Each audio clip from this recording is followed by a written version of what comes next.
So, a couple weeks ago, Nintendo released a demo for Pikmin 4, and I figured I'd try it out because, hey, I've played a Pikmin game before, or part of one, and I was interested to see just how Pikmin 4 enhanced the bizarreness of the previous games.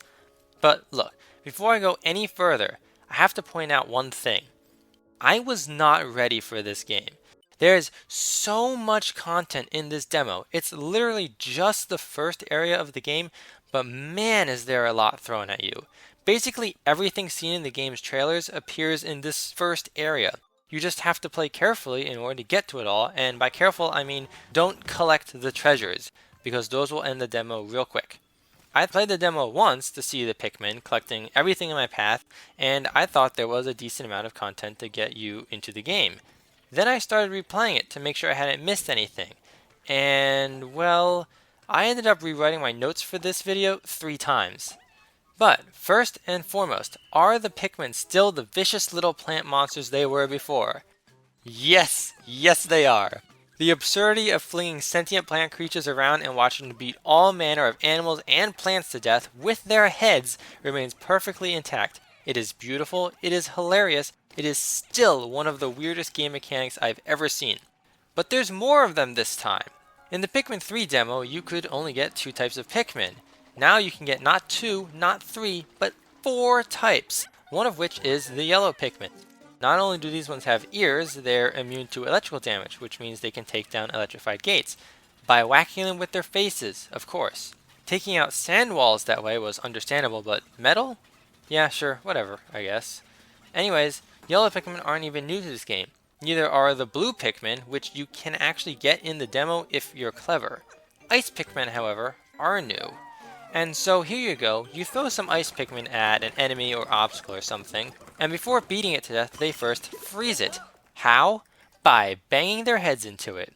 They can even freeze water, whole ponds and stuff, by gathering in just one spot until poof, the whole thing is frozen. At least they don't headbutt the water.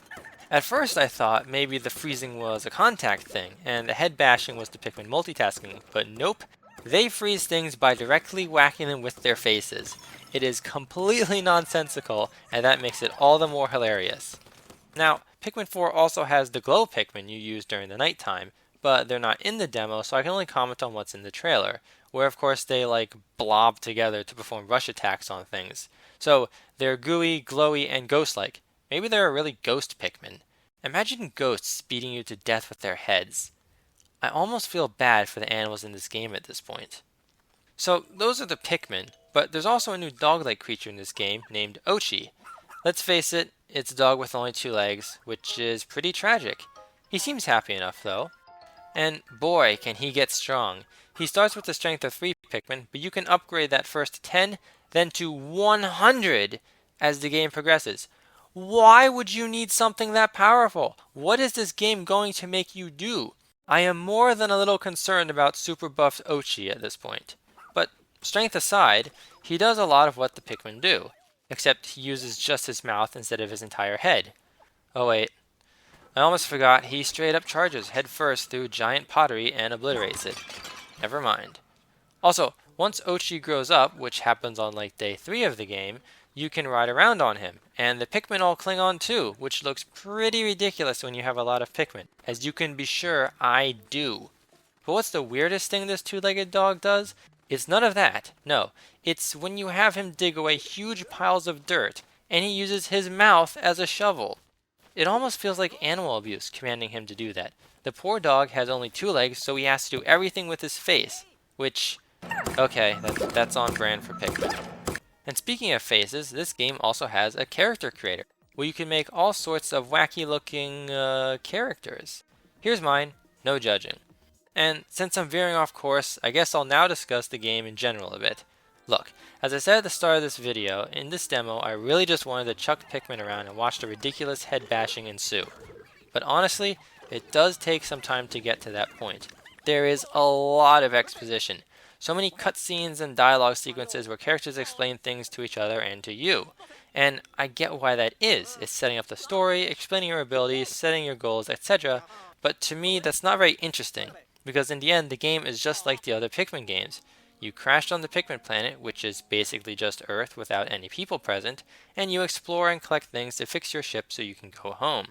Granted, there was a lot more to do, but that's still the core tenet of the game. At one point, the game even has the audacity to call me inexperienced. Like, excuse me, I've played the demo to the previous game, I know what I'm doing. Well, kinda.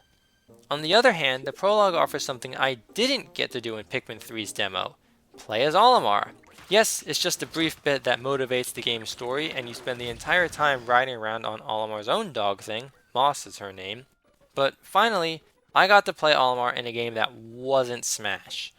And I should draw attention to Moss as well. If you paid attention to the trailers, Moss is shown in a couple scenes accompanying some red hairy dude who clearly becomes an antagonist. And so, yeah, that's Olimar. Looks like he got infected with COVID or something.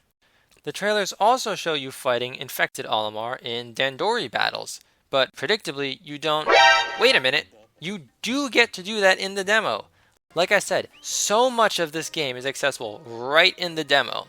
And besides this exact cutscene and battle that was shown in the trailer, there's also an introductory practice mode Dandori battle hosted by another hairy character, Leaflings the game calls them, where you just collect as much stuff as you can in 5 minutes. But all this does make me wonder, how long will the full game be? It feels like a good portion of the game's story is completed in just this first area, but I doubt the game would be so short. So either there's a big plot twist or something like that, or the story gets really dragged out. As it is, seemingly the only major features of the game not available in the demo are the Dandori Battle Mode option on the title screen, nighttime exploration, and glow Pikmin. I don't expect every new mechanic in a game to appear in its demo, otherwise there's less of an incentive to play the full game, but this demo does feel very generous. But putting that aside for now, what does appear in the demo is the limit to the number of Pikmin you can have out at one time. And it's absurdly low, only 20 to start. Pikmin 3's limit was 100, but Pikmin 4 has decided that I can't have that kind of massive horde going around with me to take out obstacles in mere seconds, which I do find annoying. Now, there's no limit when you're down in a cave, and you do get to increase the limit as the game progresses, so maybe the final limit is 100, but it is bothersome that you can easily pluck over 100 Pikmin early on, yet only use a fraction of them at one time. Theoretically, the limit is required for Dandori to be a relevant part of the game. If you had a basically infinite number of Pikmin at your disposal, utilizing them strategically wouldn't be necessary. However, at least in the Dandori battles available in the demo, you don't even get to use your own Pikmin. You're given some by the Leafling challenging you. Being limited outside the battles thus feels a little unnecessary. But it's fine, I get it. I just prefer being able to spam Pikmin and then watch them beat everything to a pulp with their little vegetative faces.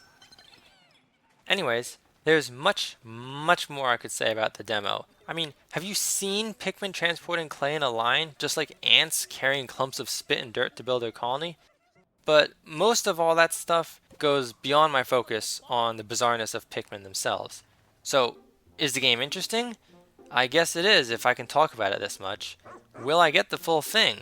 I don't know at this point. Am I being sucked into the Pikmin verse? I am beginning to worry. So, on that note, subscribe if you want to see more videos featuring head-bashing plants. And tell me what you think of the Pikmin 4 demo and the game as a whole so far in the comments down below. Like the video if you enjoyed it, but above all, thanks for watching. Goodbye.